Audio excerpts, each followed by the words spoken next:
You're listening to the Outpost podcast with Dr. Ray Mitch.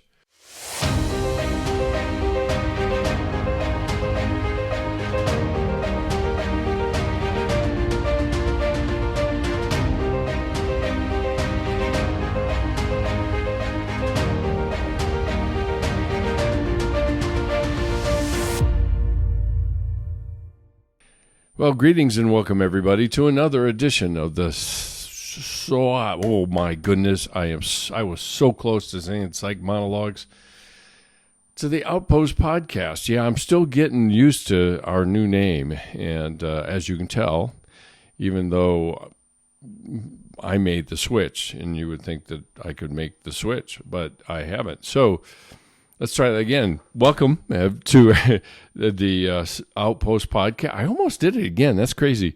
To the Outpost podcast. I'm Dr. Ray Mitch, your host, and we are here to explore a variety of topics that are related to faith, psychology, and spiritual formation.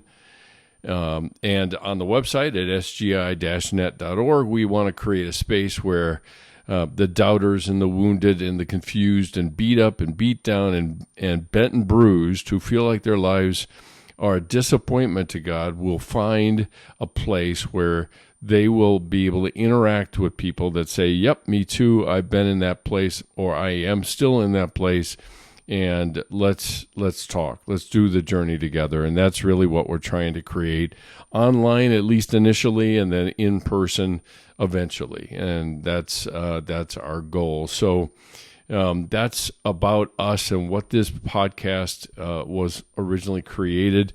I think I mentioned at the start of this series that the podcast itself started out as Love You Later Bye podcast, which is what I sign off with.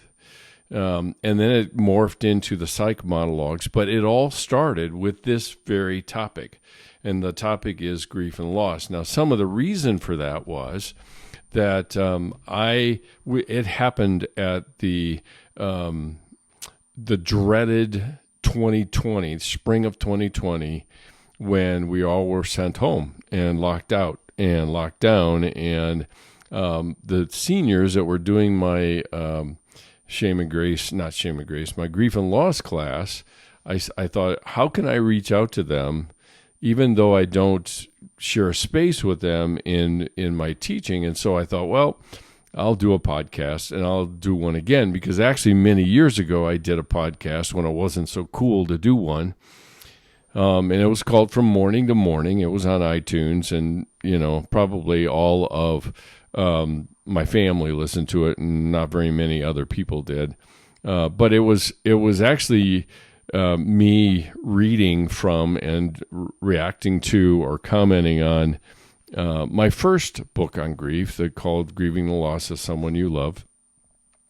And amazingly enough, that book has been out for 30 years. It was published originally in 1993, which sounds like ancient of days. But anyway, that's not probably what you came here for. And so let me jump in and give you an idea of where we are and what we're doing. We have started out this year doing a series on grief and loss, partly because to coincide with the launch of my new book called The Seasons of Our Grief. And it is now available on Barnes & Noble and Amazon, and you can find it on the website, as I said, sgi-net.org. So you can get it at any one of those places. And there's a special opportunity coming up here in just a week, a little under a week now, that I will be hosting a launch party, and I'm not much for parties, but a launch party where you will get to meet my publisher, and I will be there, obviously, and I'll read a few excerpts from the book that are meaningful or have some kind of story connected to them. And then we'll do a short Q&A, and then we'll take time to get books signed and greetings given to just hang out. So but I'll give you the details of that coming up. So why do a series at the beginning of the year? It seems like that would be it would be seen by most as a sad way to start out the year.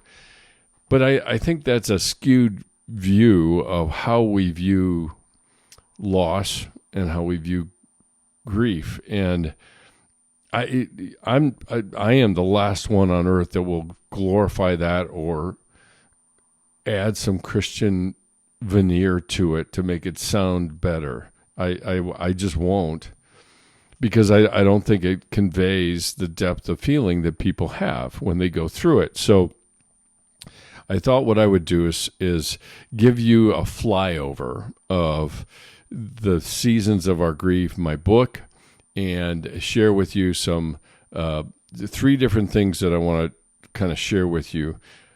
Tonight we're talking about summer. We just finished winter, where the task, and those are the 3 things I want to talk through: the task, the traits of that season, and then the tools that we need to use in those seasons. As we all know, here in Colorado, at least, we got some very heavy wet snow, and I'm not going to go out and use my rake on it. I'm going to use a shovel on it, and when it leaves fall, I'm not going to be using my snowblower on them. I'm going to use a rake. So the tools need to be fitted to the season that we're in, and discerning and understanding what season we're in is every bit as important. And that's what we're about, and that's what we're going to be looking at. So we've already looked at winter, and the task there is to accept the reality of our loss. And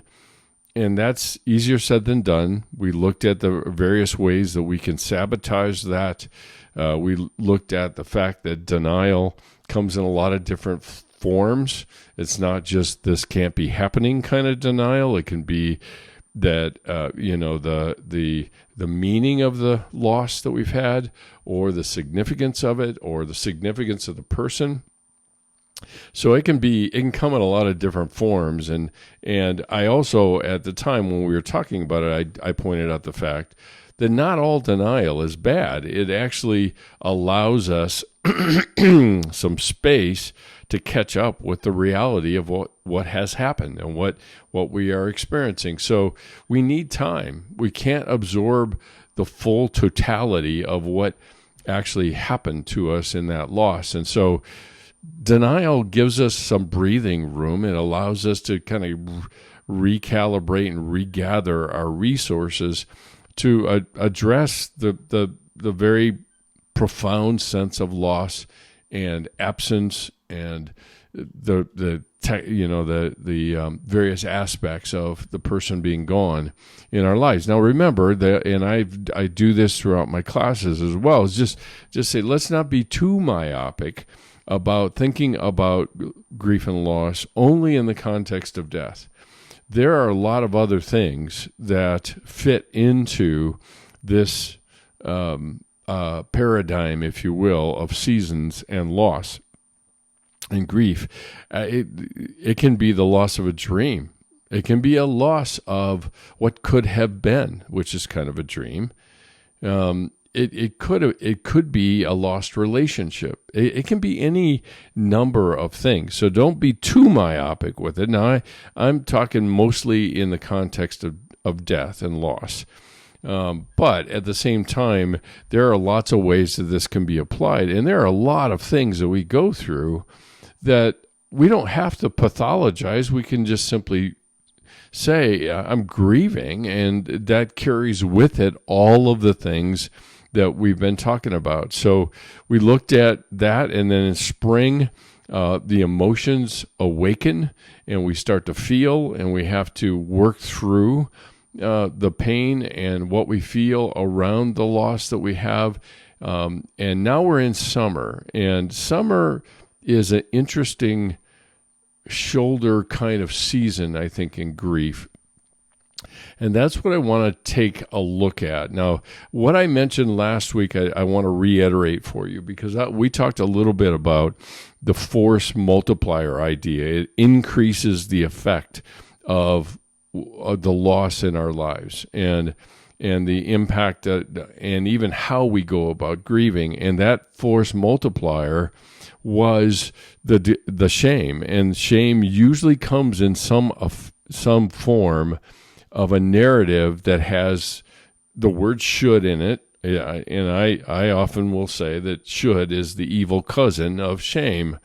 It is the face of shame in a lot of cases, because should can be a moral should, and I'm certainly not dismissing those, but there are far fewer moral shoulds than there are social convention kinds of shoulds, or people's expectations that I'm not living up to shoulds, or the demands that I have on myself shoulds. All of that is also part of the landscape of grief. And we set a little timer inadvertently, not intentionally. We set a little timer in our heads about when we should be done. And in a lot of cases, from late spring into summer, that timer is going off. And we're looking at it and saying, hey, I should be done by now. According to what? And usually it's time. It's how long does it take? Sometimes it's actually the comments of people, and it's not even directly. Because in a lot of cases, our interactions with people will convey to us the fact that they're a little shocked that we're still, quote unquote, that's the key here, right? Still grieving. And it's like, by what measure? And dare I get a little snarky, who died and left you in charge of my grieving process? So we have to be mindful of that and keep those things in mind. And shame has a bigger role to play than we could ever possibly know. And it literally is, it infects us just like a virus does, that is constantly narrating about what should be, how we should be, what we should say, what we shouldn't say, how we're responsible for other people's emotions, and if they get upset, then we should do something about all of that. And that oftentimes reverses the role in grief, where the griever is spending more time comforting the people that have come to comfort them than they do actually experiencing the grief that they have, and giving themselves even the space for that. So, tasks, traits, and tools. We've been through winter, we've been through spring, and now here we are at summer. Now the task here is to adjust to life without the person in it. And oftentimes we're not even aware of the many roles, not single roles like husband or father or cousin or brother or any of those. That's just a single role. But you've got to understand that the roles we play are in a constellation around the title, if you will. Okay, so if I talk about my dad and losing him, losing and having him dying when I was a kid, I could not have even begun to enumerate the roles that he played in my life besides being my dad, like a partner to play catch with, or the person who teaches me how to shine my shoes. He was a former Marine, and that's what we did back in those days. We don't do that now, thank goodness. But it's those kinds of things, or taking a walk, or hanging out in the garden, or doing a garden at all, or any of those things that are very much a part of the roles that people play for us. And that's something to keep in mind, I think, for what we're talking about here. So we have to adjust to the life without the person in it. And we begin to be aware of the roles that they have played for us outside of their primary position, a relational position to us. Now, the thing to keep in mind with this one, and we're talking about traits now, is that this is not something we usually sit down and think about and do or anything like that. Oftentimes, we become aware of their absence in particular situations, things that they did, or the times that we would share, or little eccentricities that they had, or things like that, even down to the cologne or perfume they would wear. And those kinds of things have a profound impact on us. And I will say, we vastly underestimate the role that smells play in our lives. They're always there. They trigger us into expecting certain things to happen. And that's true for perfume or cologne, or the corny jokes they might tell, or whatever that might be. And so it actually suggests a possibility for engaging in the journaling that I've been talking about as part of the tools that I use, because we don't become aware of these things until there's an absence. And that's typical of us. We usually pay attention to something when it changes, and not as much to it when it is constant. And even in our nervous system that works that way, is it behaves according to novelty, or triggers according to novelty, not necessarily if things stay the same. Primary example of that is put your hand into a bowl of warm water, and before too long you'll swear that the water's getting cold, when in fact your nerves have quit firing because they have been what we call habituated to the temperature of the water. And it's like, oh, we're not getting any more stimulation. So as a matter of economy and efficiency, we won't respond until it changes. And that's throughout our entire system. And it is even not in our nervous system, but that is in our relational systems like that. And so the roles that they have played for us is a key element in summer. Now, why would we even have the bandwidth to pay attention to this? Because all that we talked about last time was the cognitive aspects, the emotional aspects, the physical aspects that are part of the landscape of the spring and when everything is waking up. And now we've gotten to this place in the summer of our grief where we get acclimated to it. And that doesn't mean that we're embracing it and saying, this is great. I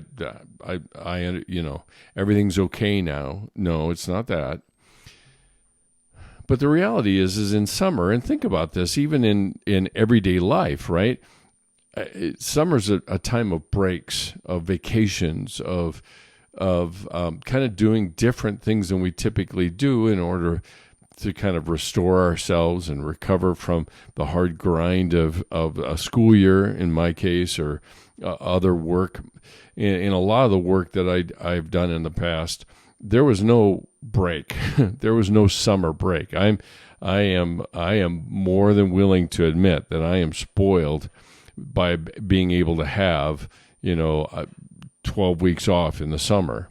And I don't get it off because I'm still working. But at the same time, it's just a different pace, right? I mean, summer is a different pace. We do different things. And so what often happens in the summer is that we have new energy to develop new skills that maybe the person filled for us.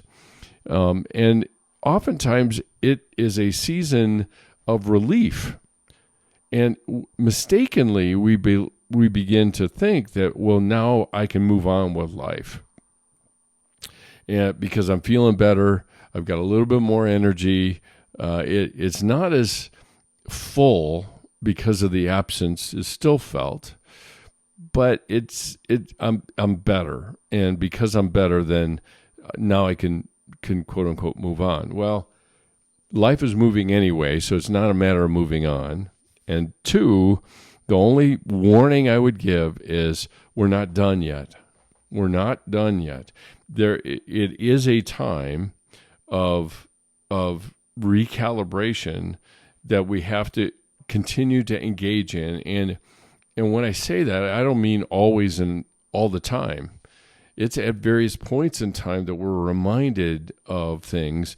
And at that point in time, we have to slow down a little bit and take some time to review and to reflect on what exactly is going on and what are my feelings. And summer oftentimes can lull us into thinking that we have nothing else to do. We're done. Our grief has finally come to a close and I can move on. Except this is what happens is that we get reminded, and and remember I said about shame being a force multiplier. We get reminded of their absence, or we get reminded that I don't really know how to handle this, or I don't know what to do with this.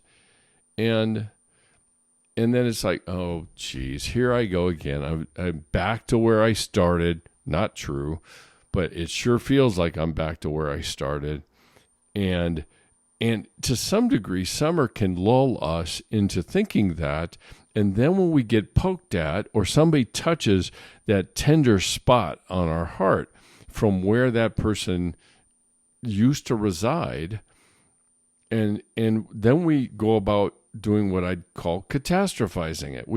It's a catastrophe. I'm back into active grieving again. And really, no, that's not the case at all. We're not back to where we started. There's a lot about the grieving process that would be similar to climbing a hill, and I'd say mountains here, but in a lot of cases, because we're at a mile high, right? And so all the mountains that we have around us, the really high ones, are called 14ers, 14,000 feet. So they're another 9,000 feet higher than where we are at 5,280. But we can't really necessarily mark where the mountain starts here. And in hills, even in the Midwest, you can mark them.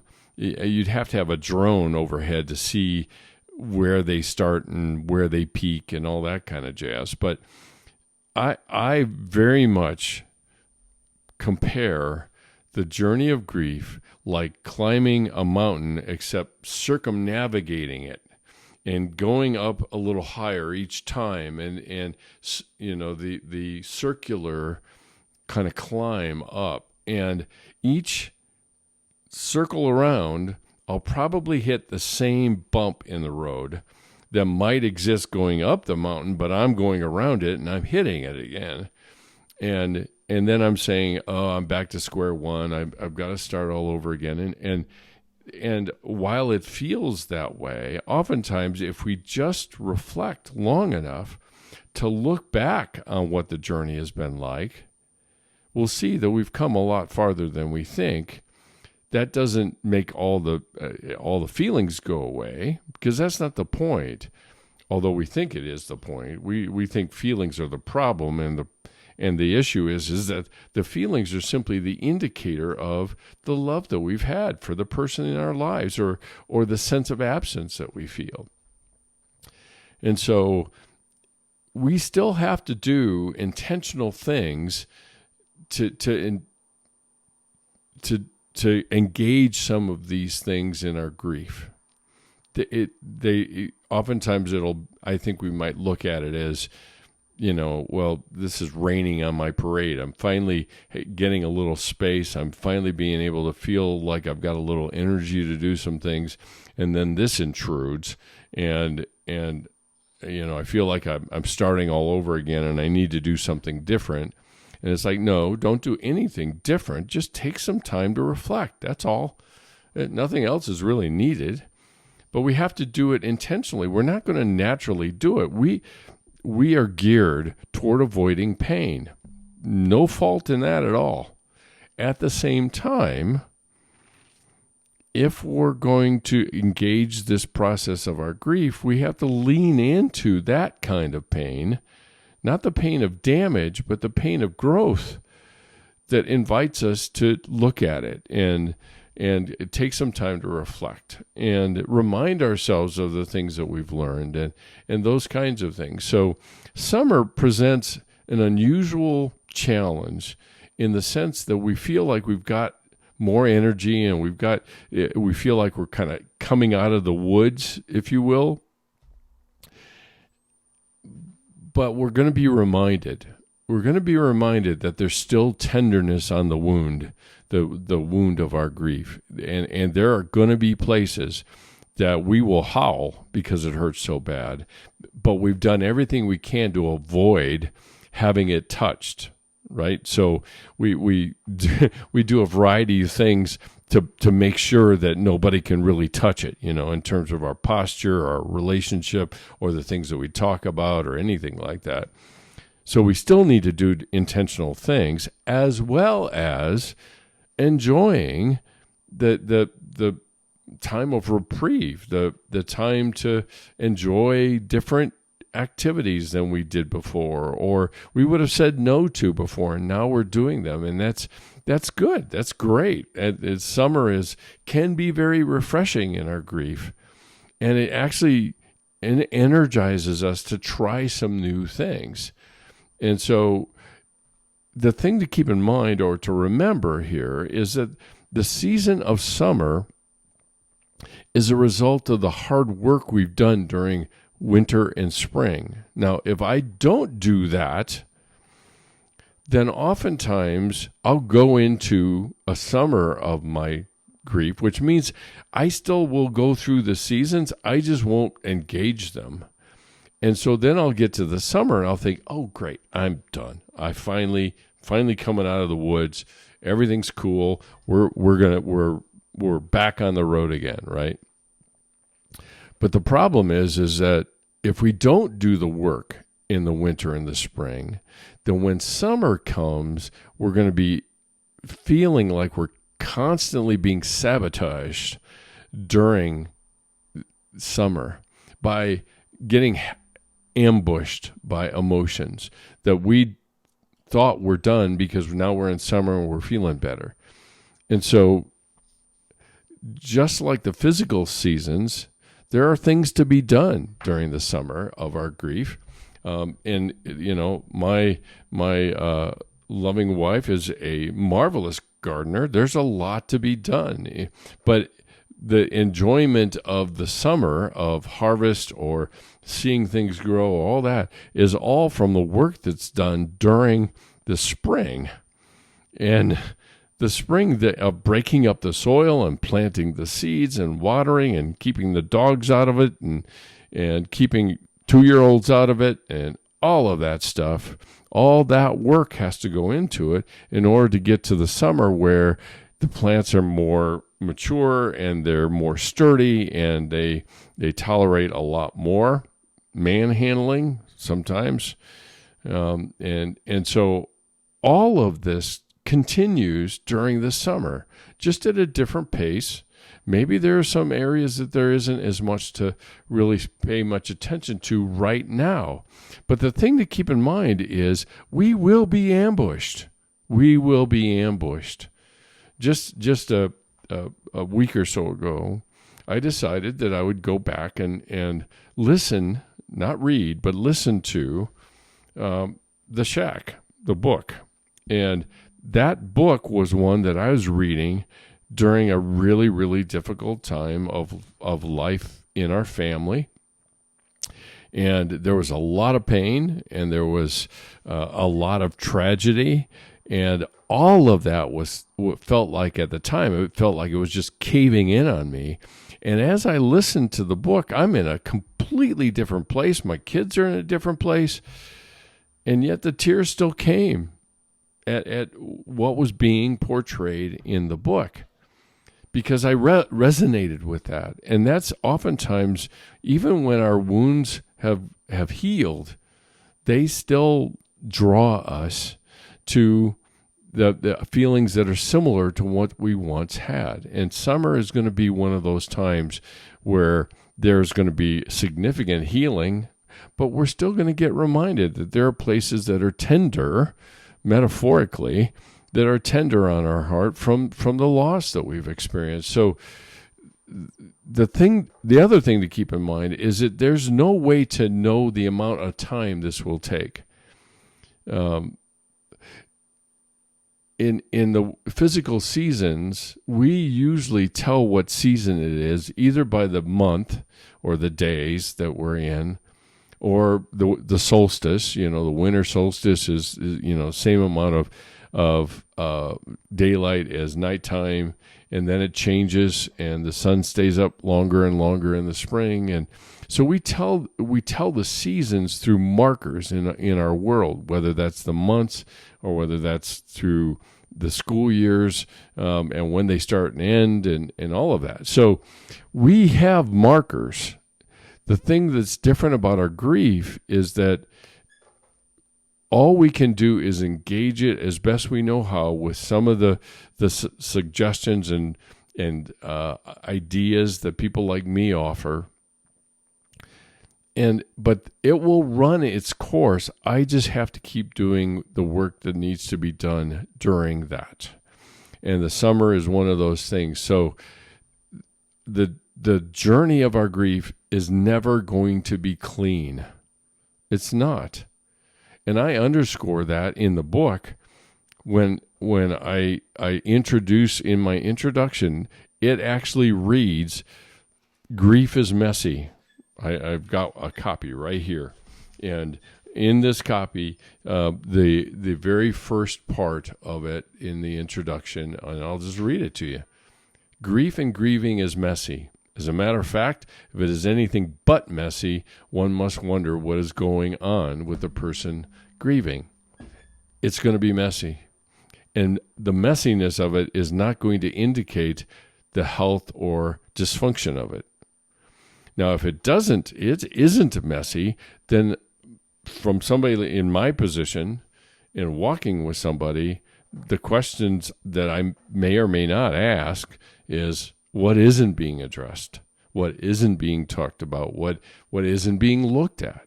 And that's one thing to adjust our expectations, that by the time we get to the summer of our grief, there are still going to be places that we're going to get poked at. And that's a normal part of the grieving process. It doesn't mean that I haven't engaged the process in winter and spring, all right? Now, a couple of things to mention, and I'll finish up with the traits piece of it here, is there are ways to abort this part of the journey. In other words, there are ways that I can resist engaging in it. And the first and foremost is not adapting. So not learning new skills that need to fill, in a sense, the holes that was left behind by the person. And again, and there's a lot of what I have to say even in this is there's a lot of repetition, partly because we keep having to be reminded, and our adaptation has to change as the journey continues. And that's not adapting is a very easy way to resign ourselves that all we have to do is just wait. Time will heal all wounds, which is nonsense. And all I have to do is wait. So I don't need to adapt. And if I need anything, somebody might do it for me, fulfilling the role that maybe the other person played for me. And in my life, my mom didn't adapt. And it was her resistance to her grief. And it took her a while, and oftentimes it does take people a while to adapt and say, well, I guess I'm going to have to make a living myself and support me and my kiddo. And she was very, very slow in doing that because why? Because it means the acceptance of a reality that she didn't want to accept. And so there's that. We can promote our sense of helplessness. I mentioned a little bit during the springtime, the victim thinking that this has happened to me, and I will rebel by not adapting and just being helpless and expecting other people to do it for me. So, and then last but not least, isolation. We can just isolate from the world and withdraw from it.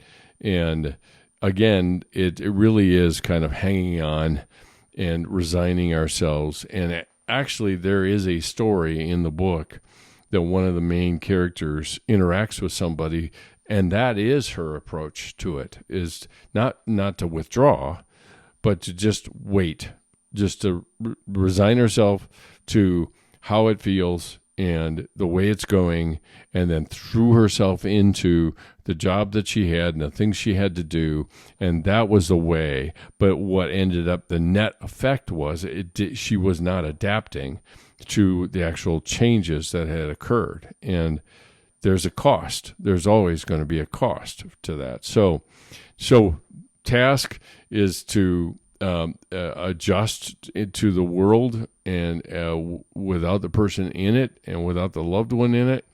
The traits include, we're not being quite done yet, and the hard work there is still to do, but we have the distractions of summer, feeling better and feeling more energized, and oftentimes we can get distracted from our grief itself and think it's done, and all of that is part of summer. That's the traits that we're talking about here. So, but what about the tools? We did tasks and traits. What about the tools? So a few things about that. If there's new skills that need to be developed, then this is a great time to take courses and do that, or volunteer somewhere and do the things that you didn't have a chance to do or didn't really think to do, and what you find yourself getting kind of drawn to.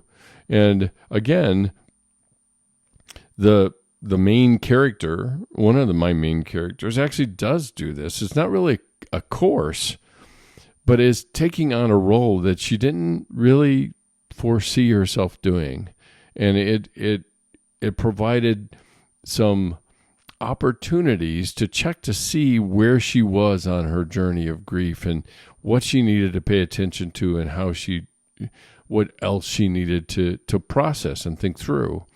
Another one is just availing ourselves of the encouragement of others who have lost loved ones or have gone through the kinds of things that we're experiencing. And that's equally important.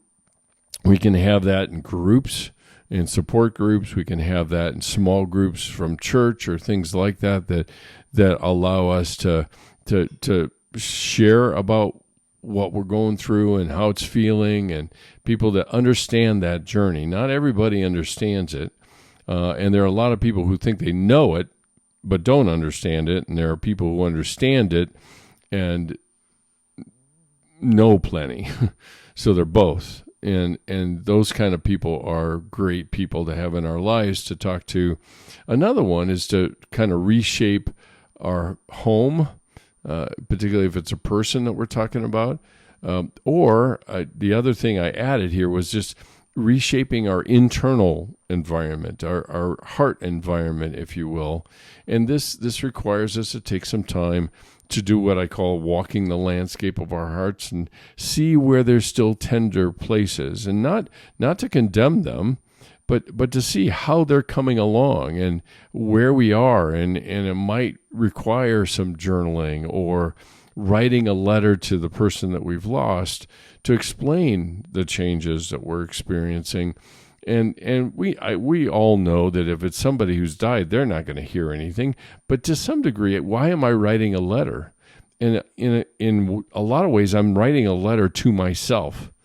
I'm writing a letter to my own heart to continue this process of adapting and growing and accepting the realities that are going on around me and in me. And that too would be part of what I call scrubbing the wound. It is hard to do that when we're feeling so much better and things are going so much better. But the key here is to remember to not get distracted. We're not done yet. And a great example would be if you go to the doctor and you have strep throat and he or she gives you an antibiotic, and what do they say? They'll say this is a round of 14 days and take it according to the instructions and take it until it is done. And grief is the same way. We oftentimes will get lulled into thinking that summer is the end. And it isn't. We're not done yet. And I know that may not be terribly good news, or it may be a useful perspective to take, is that this is just part of the journey, and I'm not going to dictate how the journey is going to go or how long it's going to take. I'm just going to engage it until I recognize that the healing is complete. And we will get to that point. And next time when we talk about the fall of our grief, there are lots of things that we will repeat, and there are a lot of things that say, yeah, it's time. It's time for me to open my life and reinvest in life, still leaving a place in my heart for that person, but reinvesting in life and relationships and things like that. So that's it for tonight. Come visit us at sgi-net.org. If you're the first time there, you'll get a pop-up that says join the community. If you join the community, then you'll get our periodic newsletter telling you about the schedule on the podcast, the retreats that we have coming up, and other inspirational things to read that hopefully will encourage and guide you, not necessarily in your journey of grief, but in just the journey of life. And so there's that. If you want to DM me questions on some of these things that I'm talking about, you can do that on the website. Use the contact page at the bottom of the homepage, or you can DM me on Instagram, and I'll be glad to do everything I can to address your question. Maybe I'll bring it up in on the podcast itself. And then you can subscribe and follow us and the community. There are a variety of tiers of membership in it. All of that goes to support the mission and vision of SGI, including supporting the retreats and supporting the other activities we do. And that's what subscription does for us, is allows us to make it possible for college students to engage in a silent retreat, which they would never afford, or make it possible for people just in general, because we have one retreat scheduled in May that is not for just CCU students. It's for anyone who wants to come. And if you can't quite swing the price of it, then my hope would be that we would have a scholarship fund built up enough to be able to support and make it possible for people to come who may not quite have the income to do it. So that's what those subscriptions are really all about. And of course, if you want to donate, I'll mention that to you as well. There's a digital devotional on SGI.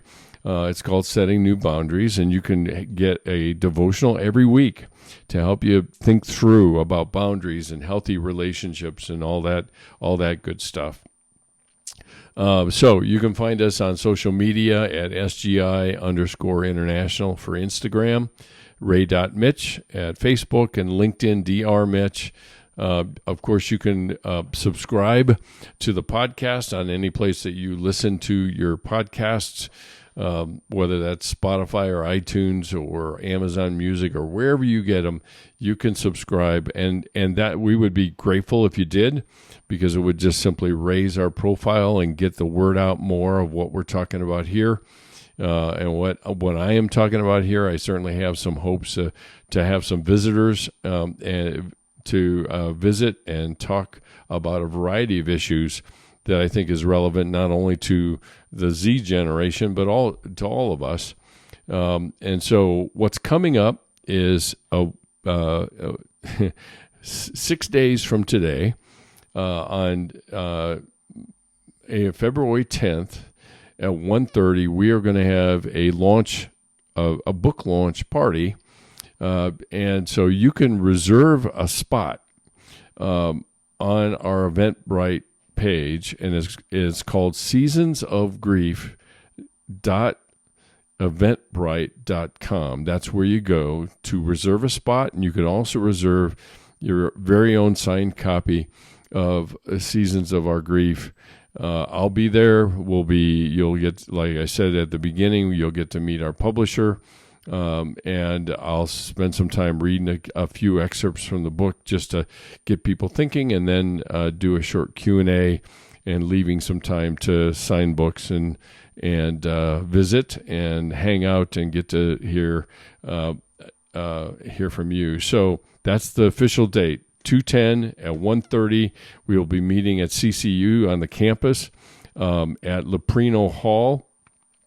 It is easily accessed from Cedar Street in Lakewood, right off of Garrison, and you drive to the end and you'll see Leprino. You can't miss it. It sits right next to our new Armstrong Center that has a steeple. Again, you can't miss it. But you can get the map to finding your way to us on the Eventbrite site. So again, that's seasonsofourgrief.eventbrite.com, and you'll be able to reserve a spot and get there as well. When you get there, we're probably we will be handing out parking permits. We have a fairly tight cordon of security around CCU, so be sure to be looking for that if you do come. But there's going to be a short program, and I think y'all will enjoy it. The website, our home, sgi-net.org. You can find all sorts of things there. Window stickers to promote the podcast. The stickers are called Esse Quam Videre, which means to be rather than seem in Latin. And so last but not least, if you would partner with us, we would be ever so grateful to do that. All of your gifts, all of your donations are going to be tax deductible because we are a tax exempt organization. And so if you'd rather send us a physical check, you can do that as well. Sending it to, or making it out to SGI, P.O. Box 322, East Lake, Colorado, 80614.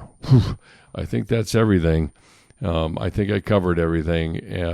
And if you have questions or anything, feel free to hit me up on the website or on Instagram. All right. That's enough.